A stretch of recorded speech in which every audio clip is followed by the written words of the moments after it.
কর্মকর্তা, দেশের সেবক, মানুষের সেবা করাই নাকি যাদের নীতি কর্ম, যাদের শিক্ষা, তারা মানুষের উপর জুলুম অত্যাচার করে।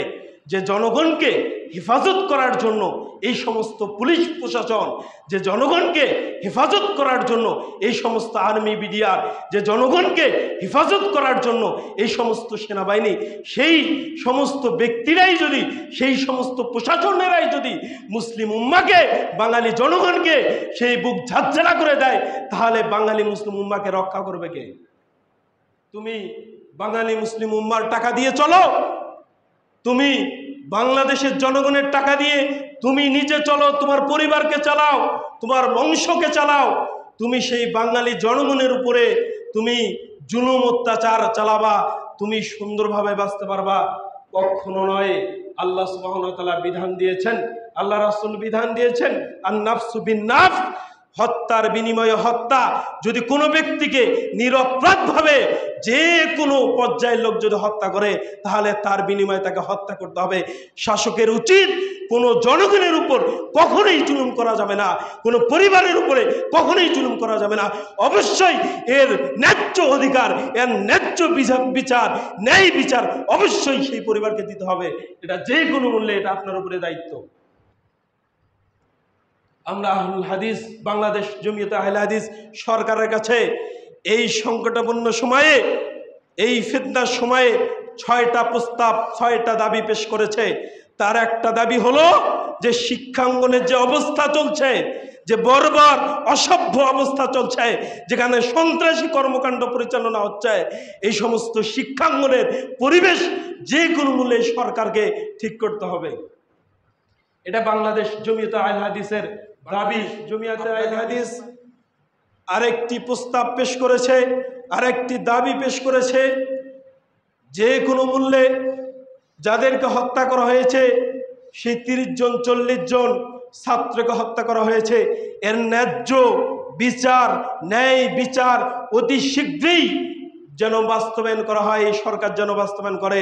এবং যে সমস্ত পরিবার ক্ষতিগ্রস্ত হয়েছে, যে সমস্ত মা তাদের সন্তানকে হারিয়েছে, যে সমস্ত বাপ তাদের সন্তানদেরকে হারিয়েছে, এই সমস্ত বাপের সেই ক্ষতিপূরণ অবশ্যই সরকারকে বহন করতে হবে। সম্মানিত উপস্থিতি, বেশ কিছু দাবি ছিল, তার মধ্যে এই দাবিগুলো অন্যতম। আমরা এই সমস্ত কর্মকাণ্ডের তীব্র নিন্দা জানাচ্ছি। যারা আমাদের সেবক, আমাদের সেবা করাই যাদের শিক্ষা, এই সমস্ত কর্মী কখনো আমাদের উপরে জুলুম অত্যাচার চাপাতে পারে না। তোমরা মনে রাখবা, আজকে সেই জুলুম অত্যাচার, এই জুলুম অত্যাচারের কারণে আল্লাহ সুবহানাহু ওয়া তাআলা তোমাদেরকে ধরবেন। মনে করতেছো আজকে আমাদের ক্ষমতা আছে, হাতে পিস্তল আছে, এই জন্য যা ইচ্ছা তাই করব? মনে রাখবা, আজ থেকে 50 বছর পর, 40 বছর পর, 30 বছর পর, 20 বছর পর এই ক্ষমতা তোমার থাকবে না। তুমি আর সাধারণ ব্যক্তি এক হয়ে যাবা। তখন তোমার পরিস্থিতি কি হবে? তুমি যখন মৃত্যুবরণ করবা, তখন তোমার পরিস্থিতি কি হবে? তোমার সেই শাসন ক্ষমতার জোরে, তোমার সেই বাহুবলের জোরে আজকে যে জুলুম অত্যাচার তোমরা করতেছ, এই সমস্ত জুলুম অত্যাচারের বিচার যদি দুনিয়াতে না হয়, পরকালে আল্লাহ সুবহানাহু ওয়া তাআলা করবেন। কারণ মুমিনের রক্ত আল্লাহ সুবহানাহু ওয়া তাআলার কাছে সবচেয়ে দামি। সম্মানিত উপস্থিতি, বাংলাদেশ জমিয়তে আহলে হাদিস বেশ কিছু পদক্ষেপ, বেশ কিছু দাবি দাওয়া পেশ করেছেন। আমরাও চাই এগুলো যেন সরকার খুব দ্রুত বাস্তবায়ন করে দেশের পরিস্থিতি স্বাভাবিক করেন। আমরা বলতেছিলাম, ইসলাম মানুষের মৌলিক 5টা অধিকারকে সংরক্ষণ করে। তার একটা ছিল জীবনের নিরাপত্তা। জীবনের নিরাপত্তা, জনগণ সুন্দরভাবে তাদের কর্ম পরিচালনা করবে, সুন্দরভাবে বেঁচে থাকবে, পরিবার নিয়ে, সমাজ নিয়ে সুন্দরভাবে তাদের চলাফেরা, সুন্দরভাবে তাদের যাবতীয় কার্যক্রম তারা পরিচালনা করবে। এই স্বাধীনতা সরকারকে দিতে হবে। দুই নম্বর হচ্ছে মানুষের জ্ঞান সংরক্ষণ, মানুষের জ্ঞানের মর্যাদা। এটা আল্লাহ সুবহানাহু ওয়া তাআলা, সেই জ্ঞানের মর্যাদা আল্লাহ সুবহানাহু ওয়া তাআলা নিজে দেন।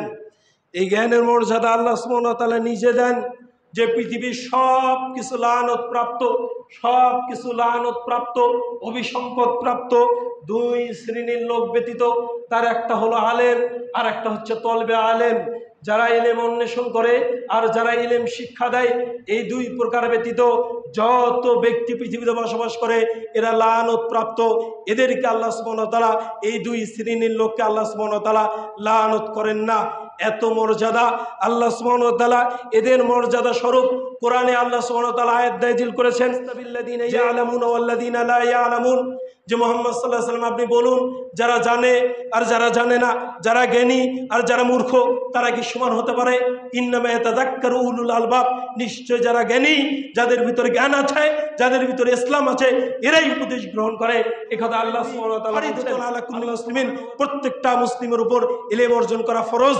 সম্মানিত উপস্থিতি, ইলম কেবলমাত্র উলামায়ে কেরামই অর্জন করে, যারা তলবে ইলম তারা অর্জন করে, এরা ক্ষতিগ্রস্ত নয়। আল্লাহ সুবহানাহু ওয়া তাআলা আরো বেশ কিছু কথা বলেছেন, তার মধ্যে একটা কথা হলো যে আলো এবং অন্ধকার এটা কি সমান হতে পারে? রৌদ্র এবং ছায়া এটা কি সমান হতে পারে? এমনিভাবে যারা চক্ষুষ্মান আর যারা অন্ধ এরা কি সমান হতে পারে? এভাবে আল্লাহ সুবহানাহু ওয়া তাআলা উলামায়ে কেরাম, তলবে ইলম, এদের মর্যাদাকে তিনি সমুন্নত করেছেন। ইসলাম জ্ঞানের মর্যাদা দিতে জানে। যার যতটুকু জ্ঞান, যার যতটুকু যোগ্যতা, সে অনুযায়ী সে তার কর্ম পাবে, এটা ইসলাম দিতে জানে। এই জন্য মুসলিম রাষ্ট্র হওয়া সত্ত্বেও যদি জ্ঞানের মূল্যায়ন না করে, তাহলে দেশকে মিথ্যুকরা, সেই সমস্ত দুর্নীতিবাজরা দেশকে শাসন করবে। একথাই বাস্তব। এই জন্য যে কোনো মূল্যে যে যতটুকু জ্ঞান, যার যতটুকু যোগ্যতা, যদি বিশেষ ক্যাডার হওয়ার পর তার যে কর্ম, সে যে কর্মের উপযুক্ত হবে তাকে সেই কর্ম দিতে হবে। এটা মুসলিম শাসকের উপর অপরিহার্য কর্তব্য। যে এসএসসি পাস করবে, এসএসসি পাস করার পর যতটুকু সে কর্ম করার যোগ্যতা অর্জন করবে ওই কর্ম দিতে হবে। এটা সরকারের উপর অপরিহার্য কর্তব্য। সেই মিলিয়ন মিলিয়ন টাকা সেই ইন্ডিয়া নিয়ে চলে যাচ্ছে, যদি সেই টাকা যদি সেই বাঙালি, সেই জনগণের উপর ভাগ করে দেওয়া যায়, প্রায় 8 লক্ষ মানুষকে চাকরি দেওয়া সম্ভব হবে বেসরকারি খাতে।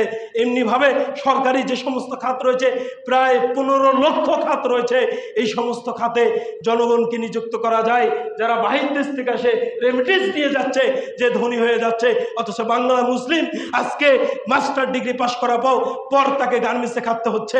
আজকে মাস্টার ডিগ্রি অর্জন করার পরও তাকে অটো চালাতে হচ্ছে। তাহলে এই লেখাপড়ার মূল্যায়ন কিভাবে হবে? এই লেখাপড়ার মূল্যায়ন ইসলাম দিতে জানে।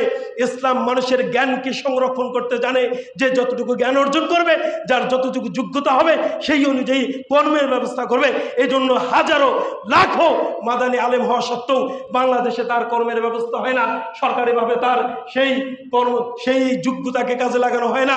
শত পিএইচডি ডিগ্রিধারী হয়ে আসতেছে বহির্বিশ্ব থেকে, কিন্তু সরকারিভাবে তাদের কোনো পদক্ষেপ গ্রহণ করা হয় না।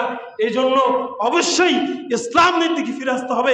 ইসলামী বিধিবিধান সেই কার্যক্রম বাস্তবায়ন করতে হবে। ইসলাম জ্ঞানের মর্যাদা দিতে জানে। যখন যোগ্যতা অনুযায়ী যখন আসলে লোক বসবে, তখন সেই দেশে দুর্নীতি হবে না। এ কথাই বাস্তব। এই জন্য অবশ্যই জনগণের এই শিক্ষা সংস্কার, শিক্ষার ক্ষেত্রে যে সমস্ত তাদের হক, যে সমস্ত তাদের মর্যাদা, যে সমস্ত যোগ্যতা, তারা যে আসনে বসবে, অবশ্যই সরকারের উচিত এগুলো বাস্তবায়ন করা। তাদেরকে তাদের আসনে সেই বাস্তবায়ন করা, এটা সরকারের উপর অপরিহার্য কর্তব্য। কেননা বাংলাদেশ মুসলিম রাষ্ট্র। আমরা বলতেছিলাম 5টা মৌলিক অধিকারের 1 নম্বর অধিকার ছিল মানুষের জানের, মানুষের জীবনের নিরাপত্তা। 2 নম্বর অধিকার যে মানুষের জ্ঞান সংরক্ষণ। 3 নম্বর অধিকার হচ্ছে মানুষের ইজ্জতের সংরক্ষণ। মানুষের ইজ্জতের সংরক্ষণ ইসলাম দিতে জানে। ইসলাম মানুষ ইজ্জতবিহীন অবস্থায় মানুষের মান সম্মান যাবে এরকম কোনো কর্ম ইসলাম সম্পাদন করে না। এই জন্য আল্লাহ নবী বলছেন, আল মুসলিম আখুল মুসলিম, একজন মুসলমান আর একজন মুসলমানের ভাই, লা ইয়াজলিমুহু, ওই ভাইয়ের উপরে কেউ জুলুম করতে পারবে না, ওয়ালা ইয়াহকিরুহু, ওর উপরে কোনো ওকে অপদস্থ করতে পারবে না এবং তাকে লাঞ্ছিত করতে পারবে না। একজন মুসলিম আর একজন মুসলমানের ভাই, তার উপর সে জুলুম করতে পারে না, তার উপরে সে অত্যাচার করতে পারে না। প্রত্যেকটা মুসলিম ইসলামের উপর অপরিহার্য বিষয়। কোনো মুসলিমকে ছোট করতে পারে না, কোনো মুসলিমের উপর জুলুম করতে পারে না। প্রত্যেকটা মুসলিম আর একজন মুসলমানের ভাই। আপনি সরকারি কর্মকর্তা হয়েছেন, তার মানে কি আপনি একাই দেশকে ভোগ করবেন? এটা হতে পারে না। দেশের জনগণ আমরা উড়ে আসিনি, আমরা উড়ে এসে জুড়ে বসিনি। বাংলাদেশ জমিয়ত আহলে হাদিস উড়ে এসে জুড়ে বসেনি, বাংলাদেশ আহলুল হাদিস 3 কোটি আহলুল হাদিস উড়ে এসে জুড়ে বসেনি। আমরা তীব্র নিন্দা জানাচ্ছি এই সমস্ত নিরীহ সেই ছাত্রদের উপরে যে সমস্ত জুলুম চলতেছে, অতি শীঘ্রই এগুলো যেন বন্ধ করা হয়। যে সমস্ত পরিবার ক্ষতিগ্রস্ত হয়েছে, যারা জীবন দিয়েছে, এদের যেন ন্যায্য অধিকার, ন্যায্য বিচার যেন বাংলার জমিনে বাস্তবায়ন করা হয়। মনে রাখবেন, এর হিসাব আপনাকে দিতে হবে। আল্লাহ নবী সাল্লাল্লাহু আলাইহি সাল্লাম এই দায়িত্ব আপনার উপর অর্পণ করেছেন। যে কোনো মূল্য এই 5টা মৌলিক অধিকার সংরক্ষণ করতে হবে। 4 নাম্বার হচ্ছে যে মানুষের দিন সংরক্ষণ। যে ধর্মের অনুসারী, তাকে সেই ধর্ম অনুসরণ করার ক্ষেত্রে কোনো বাধা দেওয়া যাবে না। বাংলাদেশে যেমন হিন্দু বসবাস করতে পারে, বাংলাদেশে যেমন খ্রিস্টান বসবাস করতে পারে, বাংলাদেশে যেমন অমুসলিম বসবাস করতে পারে, অনুরূপভাবে বাংলাদেশে স্বাধীনভাবে মুসলিমরাও বসবাস করবে। এ কথাই বাস্তব। এটাই ইসলাম মানুষকে দিয়ে, এটাই ইসলাম এই অধিকার মানুষকে দিয়েছে। আপনি জোর করে কোনো হিন্দুকে মুসলিম করতে পারবেন না, আপনি জোর করে কোনো মুসলিমকে হিন্দু করতে পারবেন না, আপনি জোর করে কোনো মুসলিমকে খ্রিস্টান বানাতে পারবেন না। এটা ইসলামে নাজায়েজ, হারাম। কারো উপরে কোনো জুলুম জবরদস্তি কোনো কিছু চলবে না, এটা ইসলাম হারাম করে দিয়েছে। এই জন্য